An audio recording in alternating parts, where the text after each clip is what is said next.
안녕하세요, 모터플렉스 홍석준입니다. 자, 2024년 새해가 밝았습니다. 새해 복 많이 받으시고요. 자, 올해 첫 번째로 등장한 신차가 있는데 바로 지프의 신형 랭글러예요. 신형 랭글러가 사실 역사 자체가 엄청 길어 보이지만 우리가 랭글러라고 부르는 이 차들은 그렇게 길지가 않아요.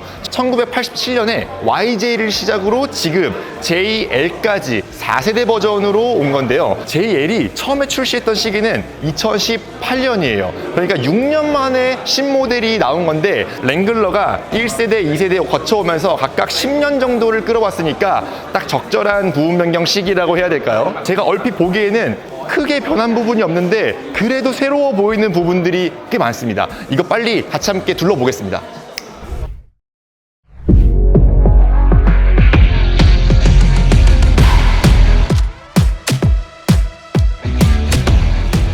바뀐 디자인들 먼저 살펴보면요, 얼핏 봤을 때는 얼마나 바뀐 거야? 딱 사진만 보고도, 이 그림만 보고도 그렇게 달라진 부분을 찾기가 쉽지 않을 거예요. 의외로 느낌적인 게 좀 많이 달라졌다, 이렇게 여기실 분들이 많은데 그걸 좀 짚어드릴게요. 가장 크게 눈여겨봐야 될 부분은 이 앞에 세븐 슬롯 그릴이 많이 달라졌죠.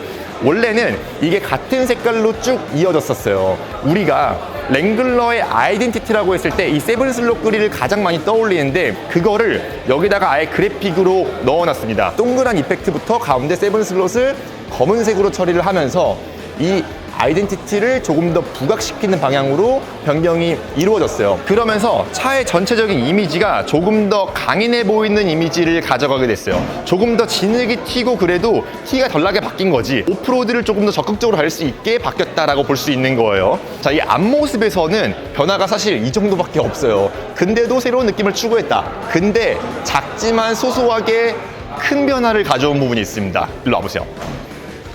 이 옆부분인데 랭글러 좋아하시는 분들은 눈치 바로 채셨을 거예요. 여기 뭔가 있어야 될 부분에 뭔가가 없죠. 랭글러가 이제는 클래식 반열에 오르면서 전통을 따져도 너무 따져. 그래서 옛날에는 이 안테나를 이렇게 아날로그식으로 항상 붙여놨었는데 이게 여러분들 기계 세차 돌릴 때 이럴 때 이게 막 걸리적거려가지고 신경이 많이 쓰였단 말이에요. 이게 어디로 갔냐? 내장형으로 바뀌면서 여기 위쪽에 노란 띠 보이시죠? 여기 이게 지금 내장형 안테나로 바뀐 겁니다. 이런 건 칭찬에 맞지 않지? 휠 디자인도 뭔가 달라졌죠? 이게 휠 디자인이 우리가 옷을 입을 때도 마지막에 신발을 예쁜 걸 딱 신어줘야지 모든 이미지가 바뀌는 것처럼 지금 랭글러에서도 휠 하나 바뀌었다고 전체적인 이미지가 약간의 세련된 느낌으로 많이 바뀌었습니다. 지금은 루비콘이기 때문에 휠도 17인치 휠이 끼워져 있습니다. 이게 예전에는 조금 더 평면적인 디자인이었는데 음영을 쭉 주면서 조금 더 입체적인 느낌으로 바뀌었고요. 여기 귀엽게 항상 지프는 이 이스터 에그를 많이 넣잖아요. 초창기에 윌리스 지프 그 이미지를 본따 가지고 여기다가 이렇게 귀여운 로고도 넣어오는 거 발견할 수 있습니다. 그리고 기능적으로도 발전한 부분이 있는데 예전에는 이 타이어가 32인치였어요. 근데 홈로드파를 할 때 어때요? 타이어가 크면 클수록 더 큰 바위를 넘어갈 수 있잖아요. 그래서 33인치로 바뀌었습니다. 그리고 트레드 폭도 285mm로 넓어지면서 조금 더 큰 트랙션을 일으킬 수 있도록 바뀌었어요. 지금 올터레인 타이어라고 적혀 있지만 사실은 머드 타이어에 가까운 정도로 지금 이 깍두기들이 많이 드러나 있기 때문에 웬만한 지형에서는 다 커버가 가능할 정도의 타이어라고 보실 수 있어요. 자, 그리고 마지막 뒷모습인데 뒷모습은 뭐 말할 게 없을 정도로 똑같은 모습을 보여주고 있죠. 이게 확 체감으로 와닿는 부분은 타이어의 트레드 폭이 넓어지다 보니까 이게 뒤에서 봤을 때 조금 더 볼드한 이미지를 여기서 오히려 뽐내주네요. 그리고 뭐 이 여는 방법 같은 거는 예전이랑 똑같아요. 당겨가지고 아래를 먼저 열고 위를 열고 이게 재밌는 게 뭐냐면요, 안쪽에 저희가 자동차 사진을 찍을 경우가 많은데 이렇게 열어놓고 닫고 몸을 안전하게 걸친 상태에서 사진을 찍기가 편한 차입니다. 이게 이런 부분도 활용성을 아주 여러 가지로 가져가는 부분이에요. 자, 이제 신형 랭글러 실내로 들어왔습니다. 랭글러는 그냥 실내에 앉아있을 때부터 이 차가 오프로드를 지향하고 있다는 거를 단번에 느낄 수가 있어요. 실내 전반적인 요소들이 이렇게 탁탁 안쪽에 내장재들이 튀어나와 있는 부분들, 큼지막하게 버튼들이 나와 있는 부분들, 모든 부분들이 아주 기능적인 역할에 초점을 맞추고 있습니다. 그리고 오프로드 하면 보통 이 대시보드가 앞쪽으로 바짝 붙어 있고 상당히 높게 돼 있어요. 그래서 이렇게 운전할 때 느껴지는 감각이 차가 나를 보호하고 있구나 라는 느낌을 확 받을 수가 있거든요. 근데 예전에 랭글러 같은 경우에는 이게 너무 구형 같아 보인다는 그런 단점이 있었어요. 차가 구형 같아 보인다는 거는 이 안에 들어가 있는 테크놀로지, 최신 기술들이 결여됐을 때 그런 느낌을 많이 받을 수가 있거든요. 근데 이번 신형 랭글러에서는 그거를 많이 바꿔줬습니다. 특히 눈에 띄는 거는 앞쪽에 이 인포테인먼트 디스플레이. 예전에는 이게 진짜 조그맸거든요. 이 동그란 송풍구가 양쪽에 박히고 가운데 조그마한 디스플레이가 있는 정도였는데 이번에는 12.3인치 대형 디스플레이가 들어갔습니다. 랭글러가 드디어 이런 결정을 내렸다는 거는 칭찬할 만한 요소예요. 눌러보면은 와, 반응성도 좋네. 이 정도면 반응성도 좋고 해상도도 꽤 쨍하고 애플 카플레이, 안드로이드 오토 무선으로 다 연결할 수 있습니다. 정말 장족의 발전이에요. 여기 동그란 송풍구는 어디 갔냐? 여기 아래쪽으로 옮겨갔죠. 기능성도 손해보지 않으면서 최신의 기술들도 넣었다는 점 칭찬할 부분이에요. 그리고 여전히 가져가는 이 랭글러만의 헤리티지 같은 것들 있잖아요. 기어봉 이렇게 아주 두껍게 드르륵 드르륵 하는 형태로 되어 있고요. 이것도 기계적인 느낌을 주는 요소지만 이 왼쪽에 이 사륜구동이나 후륜구동으로 왔다 갔다 하게 해주는 대우 기어라 그러죠. 이런 것도 기계식으로 여전히 들어가 있습니다.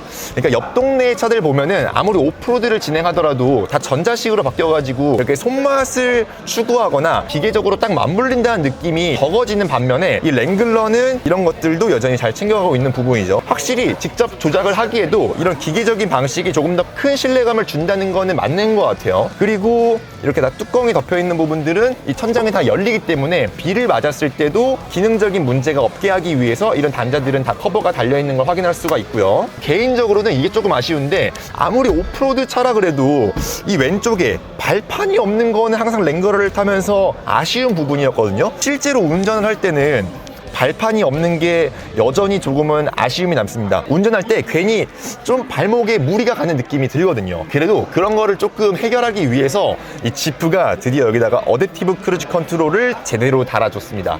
오프로드까지 가는 길이 보통 멀잖아요. 그래서 오프로드까지 가서 신나게 주행을 하고 나면은 엄청 피곤하단 말이에요. 이 어댑티브 크루즈 컨트롤을 켜가지고 너무 피로하지 않게 와라, 이렇게 배려한 기능이라고 볼 수 있는 거죠. 다른 브랜드에서는 당연했지만 지프에 달리니까 뭔가 이렇게 자꾸 포장을 하게 되는 부분이 있어요. 네, 지금은 2열 공간으로 넘어왔는데요. 뭐 랭글러 2열 공간 항상 언제나 좀 아쉬울 수밖에 없어요. 왜냐하면 지금 바깥에서 보시면은 휠하우스가 이렇게 두껍게 나와 있잖아요. 이게 차체 크기를 조금 더 축소시킬 수밖에 없는 요소거든요. 실제로 보여지는 것보다 실내는 좁아 보일 수밖에 없는데 그럼에도 불구하고 이 전통적인 형태를 유지하기 때문에 머리 공간은 또 괜찮습니다. 무릎 공간 같은 경우도 1열을 제 기준으로 맞춰놨는데 이 정도 나오면은 꽤 넉넉한 공간이라고 말씀을 드릴 수 있고요. 이 랭글러가 사실은 이번에 그 IIHS 스몰 오버랩 테스트에서 좀 충격적인 결과를 보였잖아요. 안전 측면에서 이 스몰 오버랩 테스트를 하는 와중에 차가 뒤집혀 버린 거예요. 근데 문제는 뭐냐면요, 이 차가 이 구조 때문에 옆에 커튼 에어백이 없었단 말이에요. 그러니까 사람이 엎어지면서 바깥쪽으로 튕겨져 나가거나 벽에 머리를 세게 부딪히는 상황이 발생했었는데 그런 상황을 이번에 많이 개선을 해줬다고 합니다. 안전 측면에서 상당한 개선을 이뤘어요. 커튼 에어백을 달아주면서 그런 상황에서도 안전을 최대한 확보할 수 있게 만들어 놓은 거죠. 이런 안전 부분에서 보강을 했던 거는 사실 아쉬운 부분이 있는 게 지프가 미리 달아줬으면 됐을 거를 뒤집히는 충돌 결과를 보고서 뒤늦게 대응을 했다는 거에서는 약간 아쉬운 부분이지만 어쨌든 이번에 부분 명령을 통해서 그런 부분도 보강을 했다는 거.